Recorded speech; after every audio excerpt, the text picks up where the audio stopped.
اللہ کے نبی صلی اللہ تعالی علیہ وسلم نے اس حرمت والے مہینے کی فضیلت بھی بیان فرمائی، اور اس محرم میں حضرت حفصہ رضی اللہ تعالیٰ عنہ جو حضور کی زوجہ ہیں، وہ فرماتی ہیں رسول پاک صلی اللہ تعالیٰ علیہ وسلم 4 عمل زندگی میں کبھی ترک نہیں کرتے تھے، چھوڑتے نہیں تھے۔ وہ کیا ہیں؟ تو آپ فرماتی ہیں ان میں سے ایک عاشورہ کا روزہ حضور کبھی نہیں چھوڑتے تھے۔ عاشورہ کا روزہ رسول پاک صلی اللہ تعالیٰ علیہ وسلم کبھی ترک نہیں فرماتے، اس کی بڑی فضیلت ہے۔ یہ عاشورہ کیا ہے؟ 10ویں محرم کے دن کو عاشورہ کہا جاتا ہے، بڑا تاریخی دن ہے، اور بلکہ اللہ کے نبی صلی اللہ علیہ وسلم نے یہ بھی فرمایا قیامت بھی اسی دن کو آنے والی ہے۔ 10 محرم الحرام ہوگی اور جمعہ کا دن ہی ہوگا جس دن سور پھونکا جائے گا اور پوری دنیا فنا کر دی جائے گی اور قیامت کا منظر قائم ہو جائے گا۔ عاشورہ کا دن آتا ہے تو اے مومنو سب کے سب اللہ کی بارگاہ میں دوڑ آ جاؤ، عبادت کے لیے لگ جاؤ، اور اس دن یہ یاد کرنا چاہیے کہ یہی وہ دن ہوگا جب ہمیں بارگاہ رب العزت میں کھڑا کیا جائے گا۔ اولین سے لے کر آخرین تک جتنے بھی پیدا ہوئے اس روئے زمین پر سب کو اٹھایا جائے گا، حساب و کتاب ہوگا، اور وہ 50,000 سال کے برابر کا ایک دن ہوگا۔ اس دن کو یاد کر کے عاشورہ کا اہتمام کرنا ضروری ہے۔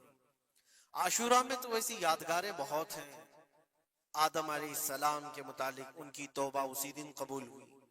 نوح علیہ السلام کی قوم پر جو عذاب آیا تھا طوفان کا، وہ طوفان نوح سے کشتی کو جو نجات ملی نوح علیہ السلام کی، وہ بھی عاشورہ کا دن تھا۔ سیدنا یونس علیہ السلام کو مچھلی کے پیٹ سے باہر نکالا گیا، وہ بھی عاشورہ کا دن تھا۔ موسیٰ علیہ السلام کو فرعون سے نجات دی گئی، فرعون غرق ہو گیا، پانی میں ڈبو دیا گیا، وہ بھی عاشورہ کا دن تھا۔ بہت ساری اس طرح کی تاریخی چیزیں عاشورہ کے دن، لیکن یہ ساری تاریخوں پر ایک تاریخ غالب آ جاتی ہے، وہ رسول اللہ کے نواسے کی قربانی کا دن، اس لیے کہ وہ پوری امت کو ہلا دینے والا حادثہ ہے۔ نبی آخر الزمان صلی اللہ تعالی علیہ وسلم نے اپنے اس لخت جگر کو، اپنے اس نور نظر کو، جس کے لیے اپنے سجدے لمبے کر دیا کرتے تھے، جانتے ہیں آپ حضور پاک صلی اللہ علیہ وسلم کے ایک بیٹے تھے حضرت ابراہیم، اور یہ اسی زمانے کے ہیں جب حضرت امام حسین بھی پیدا ہوئے تھے، اور حضور کی گود میں آپ کے اپنے بیٹے بھی تھے۔ حضور صلی اللہ تعالیٰ علیہ وسلم کے وہ ایک ہی بیٹے ہیں جو 6 مہینے تک زندہ رہے۔ حضور صلی اللہ علیہ وسلم اپنی گود میں بٹھا کر انہیں پیار کر رہے تھے، اور امام حسین کو بھی گود میں رکھے ہوئے تھے۔ ایک طرف نواسا ہے اور ایک طرف بیٹا ہے۔ جبرائیل امین نے آ کر کے عرض کیا اللہ کے نبی صلی اللہ علیہ وسلم سے، کہا رب تبارک و تعالیٰ کی منشا یہ ہے کہ ان دونوں میں سے آپ کسی ایک ہی کو رکھ سکتے ہیں۔ اللہ کے نبی صلی اللہ علیہ وسلم نے امام حسین پر اپنے بیٹے کو قربان کر دیا۔ کہا اے جبرائیل حسین کو رہنے دو، اس لیے کہ یہ میری آنکھوں کا بھی نور ہے اور فاطمہ کی آنکھوں کا بھی نور ہے۔ پھر چندی دن کے بعد حضرت ابراہیم کا انتقال ہو گیا۔ آپ اندازہ کریں جس حسین اعظم کے لیے رسول پاک صلی اللہ علیہ وسلم نے اپنے بیٹے کو قربان کیا، اور مدینے کی گلیوں میں جس کو اپنے کندھوں پر اٹھا کر سوار کرتے تھے، امام حسین حضور کے صلی اللہ تعالیٰ علیہ وسلم کے کندھوں پر سواری کیا کرتے تھے۔ دوش نبوت جن کی سواری ہو، اندازہ کر سکتا ہے کوئی؟ اس حسین اعظم کے چرچے مدینہ طیبہ میں بچپن میں ہی عام تھے۔ صحابہ اکرام رضوان اللہ تعالیٰ علیہ مجمعین دیکھتے تھے، کبھی حضور صلی اللہ تعالیٰ علیہ وسلم مسجد نبوی تشریف لاتے تو یہ دونوں شہزادے حضور کے جبے پر لٹکے ہوئے آتے تھے۔ کبھی حضور ممبر پر کھڑے ہیں تو ایک شہزادہ حضور کے ایک قدم کو پکڑا ہے، دوسرا دوسرے قدم کو پکڑا ہوا ہے۔ یہ تو ان کی پرورش تھی جو بچپنے کی تھی۔ صحابہ ان کی اس بچپنے پر رشک کیا کرتے تھے، اور صحابہ اکرام رضوان اللہ تعالیٰ علیہ مجمعین ادب حد درجے کا کرتے تھے۔ آپ کو میں بتاؤں ادب تو ایسا تھا اہل بیت اطہار کا۔ امام حسین کی عمر چھوٹی سی تھی، امام حسین، اور ایک زمانہ ایسا تھا جب حضور پاک صلی اللہ علیہ وسلم کے وصال کے بعد حضرت ابو بکر کا زمانہ آیا، 2.5 سال آپ نے خلافت کی۔ پھر اس کے بعد حضرت عمر کا دور خلافت شروع ہوا، اور حضرت عمر کے دور خلافت کو کون نہیں جانتا؟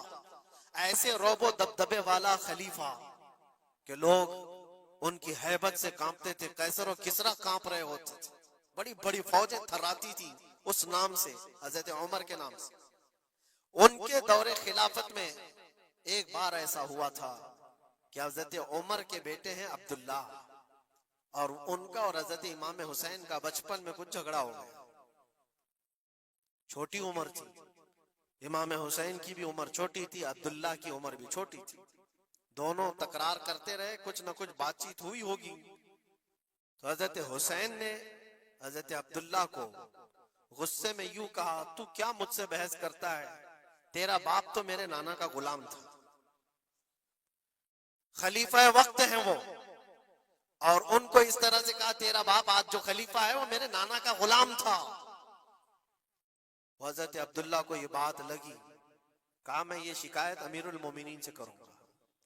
وہ دوڑ کر کے آئے، خلیفہ وقت ہے جس کے سامنے کھڑے ہونے کے لیے اچھے اچھے کانپ جاتے تھے، بیٹے نے آ کر کے کہا حضرت عمر فاروق سے کہ ابا آج میری حسین سے تکرار ہوئی اور جھگڑے میں انہوں نے مجھے یوں تانا مارا کہ تیرا باپ میرے نانا کا غلام تھا۔ حضرت عمر اتر آئے کرسی سے اور کہا کیا حسین نے ایسا کہا؟ کہا بالکل ایسا ہی کہا۔ تو حضرت عبداللہ کہتے ہیں ابا کا جلال دیکھ کر کے میں سمجھ گیا کہ حسین کو سزا ملے گی، کہا جاؤ حسین کو بلا لاؤ، حسین کو بلا لاؤ، انہوں نے یہ کہا ہے میں سننا چاہتا ہوں۔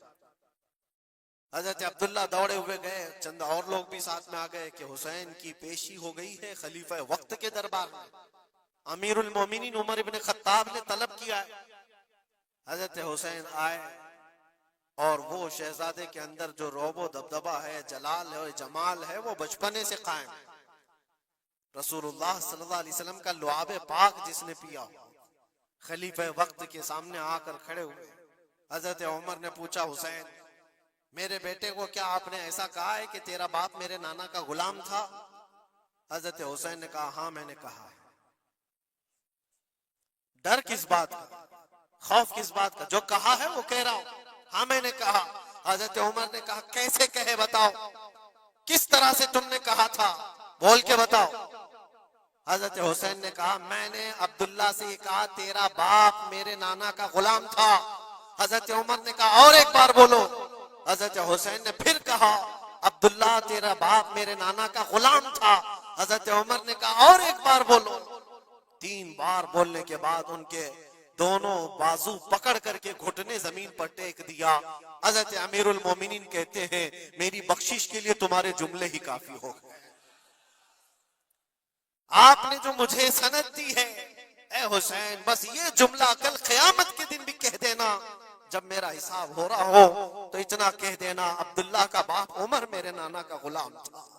اس لیے کہ رسول کریم صلی اللہ علیہ وسلم نے فرمایا ہے الحسن والحسین سیدہ شباب اہل الجنہ، حسن اور حسین جنتی جوانوں کے سردار ہیں۔ یہ جسے اجازت دے دیں وہ جنت میں چلا جائے گا، جسے یہ کہہ دیں وہ کہ یہ میرے نانا کا غلام ہے۔ مجھے بتاؤ میرے عزیزو، اس حسین اعظم کی بات میں کر رہا ہوں، وقت کا باروب خلیفہ امیر المومنین عمر ابن خطاب جن کے سامنے گھٹنے ٹیک کر کے بیٹھے اور کہے یہ جملہ دوبارہ کہو، ان کا مقام کیا ہو سکتا؟ حد درجے کا ادب صحابہ اکرام کے اندر تھا۔ اور ایک مرتبہ ایسا بھی ہوا تھا حضرت عمر ممبر پر کھڑے تھے، حضرت امام حسین اپنے گھر سے دوڑتے ہوئے آئے، یہ وہ منظر تھا جب انہوں نے اپنے نانا کو ممبر پر خطبہ دیتے ہوئے سنا ہے۔ زمانہ انہوں نے آنکھیں کھولی ہیں حضور کی گود میں، بچپنا پایا ہے رسول اللہ کے گھر میں، اور دیکھا ہے سب سے پہلے خطبہ دیتے ہوئے تو اپنے نانا کو دیکھا تھا، لیکن جب رسول کریم صلی اللہ علیہ وسلم کی وفات ہو گئی تو پورا اندھیرا سا چھایا ہوا تھا۔ حضرت امام حسین ان کے متعلق ہے کہ ایک بار حضرت عمر ممبر پر کھڑے تھے، وہ دوڑتے ہوئے آئے مسجد میں، حضرت حسین کو ایسا لگا کہ رسول اللہ خطبہ دے رہے ہیں، وہ یادیں کہاں سے جاتی جو رسول اللہ کو خطبہ دیتے ہوئے دیکھا تھا۔ دوڑتے ہوئے آئے، دیکھا عمر فاروق خطبہ دے رہے ہیں، تو چیخ کر کے کہا کہ آپ میرے نانا کے ممبر سے اتر جاؤ، یہ میرے باپ کا ممبر ہے، اپنے باپ کے ممبر پر جاؤ، تمہارے باپ کے ممبر پر جاؤ۔ حضرت عمر اتر گئے، یہ نہیں کہ خطبہ قائم رکھا، فوراً اتر آئے اور شہزادے کو پکڑ کر کے رونے لگ گئے. سچ کہا ہے حسین، یہ ممبر تو تمہارے گھر کا ہی ہے، یہ ممبر تمہارے باپ کا ہے، تمہارے نانا کا ہے، اور انہوں نے یہ عزت بخشی ہے ہمیں کہ ہم اس ممبر پر کھڑے ہوتے ہیں. اگر آپ اجازت دیں تو میں خطبہ دوں، ورنہ میں یہیں بیٹھا رہوں. یہ مقام تھا امام حسین کا. بچپنے کی بات کر رہا ہوں. پھر انہوں نے کہا آپ خطبہ دیں. حضرت عمر خطبہ دینے لگے. عزیزان گرامی، رسول کریم صلی اللہ تعالی علیہ وسلم کے اس عظیم خانوادے کی بات کر رہا ہوں. دنیا نے امام حسین کی داستانیں کربلا کی بہت سنائی، اور ہم بھی سناتے رہے اور سنتے بھی رہے. وہ تو آخری وقت کی قربانیاں ہیں. جب آپ کی زندگی پاک تمام ہونے کو آئی اس وقت تو کربلا میں پہنچے، لیکن آپ کی ابتدائی زندگی اور آپ کی جوانی، یہ سب معاملات ہر نوجوان کے سامنے ہونا چاہیے. اگر نوجوان آج ہمارا یہ کہتا ہے کہ میرا آئیڈیل حسین ہے، تو اس کو حسین کی زندگی پڑھنا چاہیے.